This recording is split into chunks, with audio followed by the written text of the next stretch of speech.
Do comprehension passages confuse you? Do you read a passage and then struggle to answer questions correctly? If yes is your answer, then this lesson is for you. Today, I'm going to show you steps that will help you to understand comprehension passages better and answer questions accurately in WAEC, NECO, BECE, and school examinations. Welcome back to A1 English Language for Secondary School Students. Comprehension passage is one of the most important parts of English language examination. Many students lose scores in it because they don't know the approach to answering the questions. But in today's lesson, I will teach you practical techniques that will help you to understand the questions better, answer the questions correctly, tackle vocabulary questions, and also answer questions in grammatical names and functions. Now, what is comprehension? Comprehension is being able to understand a passage that you have read. When you read a passage and understand the writer's facts, his ideas, his messages and opinions, then you have comprehended the passage. The aim of the passage is not just to maybe know the words, but to be able to understand the meanings of those words. Alright, let's look at steps that will enable us to score very high marks in our comprehension passages. The topic is how to answer comprehension questions correctly. Comprehension made easy. The first step is read the questions first. Before reading the passage carefully, please read the questions first. Why will you read the question first? Reading the question first will help you to get the information you are looking for in order to answer that question. For example, if the question is, why did the boy leave the village? If you read that question first, then your mind will naturally search for the answer to that question. That is why it is good to read the questions first. Then the second one, read the passage carefully. Now read slowly and attentively. When you read slowly and attentively, it will help you to understand the passage very well. Avoid rushing. Also avoid skipping paragraphs or guessing meanings. Don't do that. Read carefully. If the passage is very difficult, read it the second time. The second reading reveals the details that you missed in your first reading. That is why it is good to read it second time when you feel that the passage is difficult. Then the next step, step 3, identify keywords. Yes, please look for important words and phrases in that passage. These include names, places, dates, reasons, causes, and effects. All these may serve as clues to your answers. The next one is answer from the passage. Yes, your answer should be from the passage, not from your personal knowledge. Remember, WAEC wants you to answer from the passage, not from your personal opinion. So, if you are asked question, answer from the passage. Let's take this example. If the passage is, Musa was absent from school because he was ill. Now, the question is, why was Musa absent from school? Your answer should be, Musa was absent from school because he was ill, not because he was tired. Even though illness may make him to be tired, but tiredness is not his reason. But the reason is because he was ill. So learn how to answer questions from the passage, not from your opinion. Then step 5, use your own words when necessary. In fact, if you look at WAEC marking guides, you'll find out that the oracle usually answer questions from the passage, and the questions are usually short and in their own words. So they want you to do the same. let's take for example, if in the passage said the boy was extremely exhausted. The boy was extremely exhausted. And you want to answer it in your own way. You can simply say the boy was very tired. It means the same. And it is even short. Instead of answering it exactly the way it is in the passage. The next one is pay attention to the question. Now, different questions have their different answers. If the question is on who, you give answer regarding a person. If it is on why, then your answer should be reasons. If it is how, you are going to answer in what way or ways, And then, if your answer is where, then the demand is time. Your answer should be based on time. So you should know how to answer questions, different questions posed to you in the examination. Then step 7, answer vocabulary question. In fact, the last part of comprehension question is usually on word replacement. That is, replace the words in the passage, the ones they brought out or underlined, with another words that will fit in perfectly. Now, how do you answer these questions? You look for words that will fit in perfectly. Look at this sentence. Joy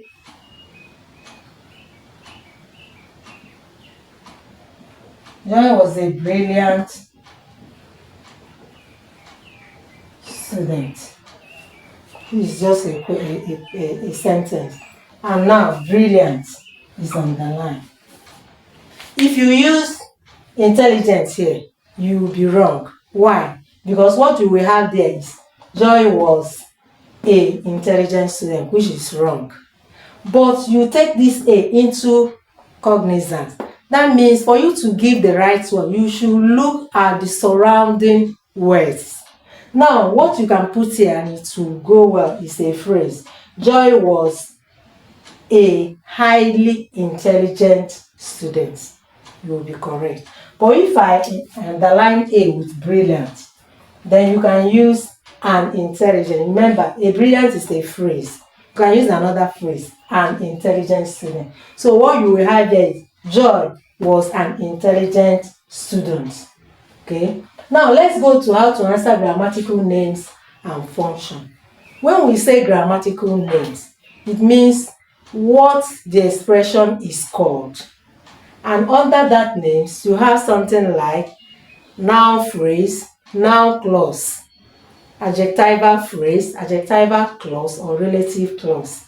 Then you also have adverbial phrase or clause. Remember, the questions are from subordinate clauses in complex sentence. They will give you a complex sentence and underline a subordinate clause there and now ask you the grammatical name. And when you talk about function, it means the work of that expression in that passage or in that particular sentence. The work of that expression in that sentence. Now, let me give you examples of how to answer it. Look at this. What he said surprised everyone. Now I underline what he said. Now the first thing you have to consider is this a phrase or a clause? If it's a phrase, there will be no finite verb there. But if it's a clause, you will see a finite verb there. Now let's look at this. It is a clause. Why? You can see he as the subject there, and then the verb said. Some people find it, or some students find it difficult to identify verbs in sentences. Once you see the subject, the next thing you will see is the verb. So since there is a verb here, this is a clause.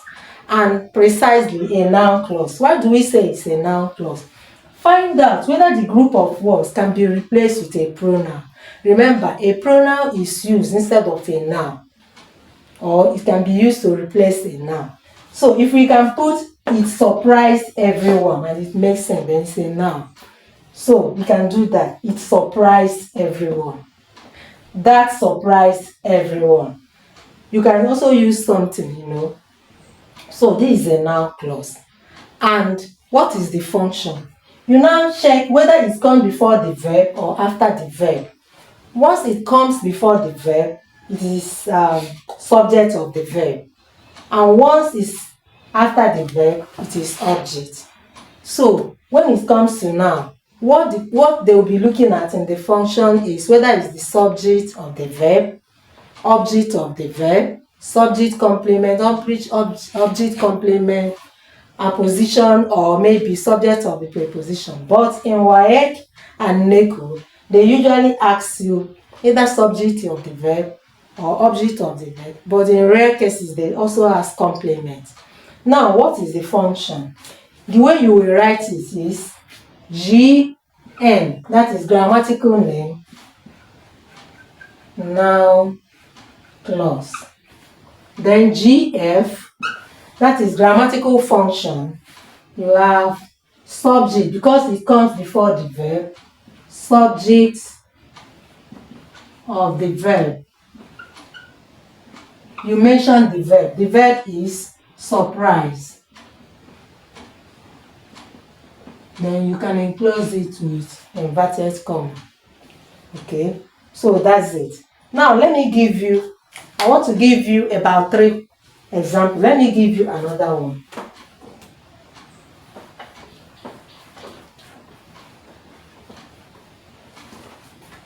Look at this. The boy who won the competition, the boy who won the competition is my friend. And I underline this. Who won the competition? Now, who won the competition is talking about the boy, isn't it? If you remove who won the competition, what will remain is the boy is my friend. That means who won the competition is just an additional information telling you more about the boy. Since it is modifying the boy or qualifying the boy, it is adjectival or adjective. Do you understand? Now, what's the work of an adjective? An adjective qualifies or modifies a noun. So since who won the competition is giving us more information or modifies the boy, it is adjectival clause or relative clause. Remember why we call it relative clause? Because they are introduced with relative pronouns like who, whose, whom, and so on. So how do we write this? We write GN is what? Adjectival clause. Now, what do we say? Why do we say it's a clause? Because of this verb, won. If you say he won the competition, you can say it's a complete sentence. It's just that who is there, making it subordinate. Do you understand? But if you remove who and put it, it's a complete sentence. So it's adjectival clause, or like I said, relative clause. Then GF, the function, you remember, WAEC allows you to use modifies or qualifies. So it modifies the noun boy. You can also say it modifies the noun phrase, the boy. It's still correct. It's allowed. Modifies the noun boy, or it modifies the noun phrase, the boy. Alright, let me give you the final one.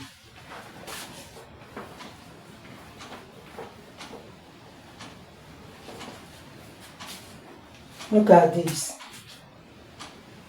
Chika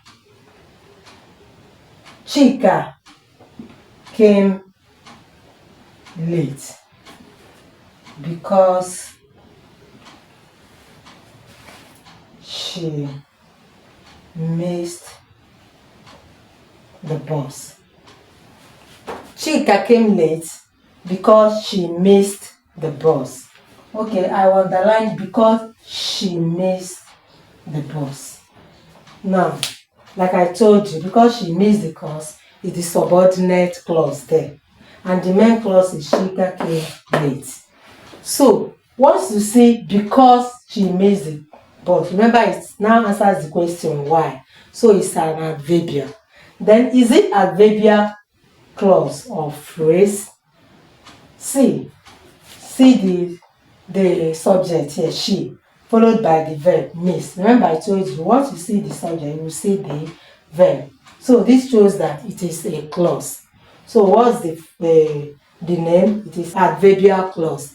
Then the function, it modifies the verb. Now, where will you get the verb? Some students will get the verb here, missed. No. Go to the rest of the sentence.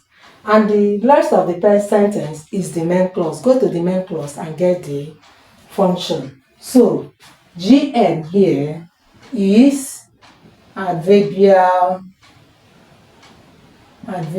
clause. Then GF, it modifies the verb came. Remember, came is from the main clause. Don't pick from the underline. Yes.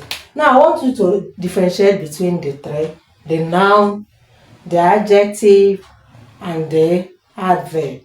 Now, if it is a noun clause or noun phrase, if you remove it from the sentence, the rest of the sentence will not make sense again. For example, the first one I gave you, what he said surprised everyone. Remove what he said. What will remain is surprise everyone, which is no more a complete sentence. Why is it like that? It's because now it's always an integral part of a sentence. Its removal from a sentence will render the remaining parts incomplete. But it's not so with adjectiva and adverbial. Like in adjectiva, I gave you the boy who won the competition is my friend. Okay, so who won the competition? If you remove it, you will still have the boy is my friend, you know. And in adverbial, look at this one, because he missed the boy. If you remove it, you will still have Chika came late, which is a complete sentence. That is how to know when it is a noun, or either adjectiva or adverbial. Even the arrangement will tell you when it is adjectiva and when it is adverbial. So, if it's adverbial, look for introductory words like because, unless, although, even though, as, so that, when, and so on. When you look until, when you look for those, when you see those ones, it is even while. When you look for those introductory words, it will help you to know the particular word. Now let's go to the next step.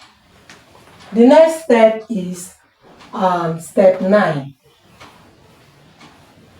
Step 9 is answer incomplete sentences. That means use complete sentences in answering your questions. When the sentences are complete, your answers will be clear and understandable. Let's say, for example, Ngozi went to the market, or Ngozi visited the market to buy food. And the question is, why did Ngozi visit the market? If your answer is food, then it's wrong. It's poor answer. Please don't use food. You can simply say, Ngozi visited the market to buy food. Do you understand? She went there to buy food. You write it in a sentence, complete sentence. And when you do that, your answer will be clear and you'll get your mark. Then, step 10, revise your answers. Most students will quickly drop their paper or even rush and submit. Don't do that. Please revise for spelling, grammar, punctuations, and so on. These are necessary because WAEC marking guide said that if you commit any grammatical mistake, that half a mark will be deducted from your answer. So you wouldn't want them to be deducting those marks from your answer. So you need to revise your answers. Now, there are some common mistakes students make when answering comprehension questions, and some of them include rushing the reading of the passage instead of reading the question first. Another one is answering in incomplete sentences, and when it comes to vocabulary, that is replacement, they will use words that will not enter there perfectly. They will use the word they know before as the meaning instead of looking for words that will enter there perfectly. And another one is that they don't usually understand grammatical names and functions, and they don't revise their answers. These are common mistakes students make. Please don't be trapped in those mistakes. Follow what I have just discussed with you and you will score your high marks. Now let me write a very short passage for you and give you the questions. Let's see how we answer it. Now this is the practice passage. Ade woke up early on Sunday morning. He wanted to help his mother prepare for the family celebration. After cleaning the house, he went to the market with his elder sister to buy some food items. Now look at the questions. 1. Why did Ade wake up early? The answer should be Ade woke up early to help his mother prepare for the family celebration. It's wrong to start reading it from the beginning to where the answer is. Just pinpoint the answer. So the answer is Ade woke up early to help his mother prepare for the family celebration. The second one is, what did he do after cleaning? The answer is he went to the market. Or you can still say after cleaning he went to the market. But the shorter one is he went to the market. It's still a sentence. Then the next one, who accompanied him to the market?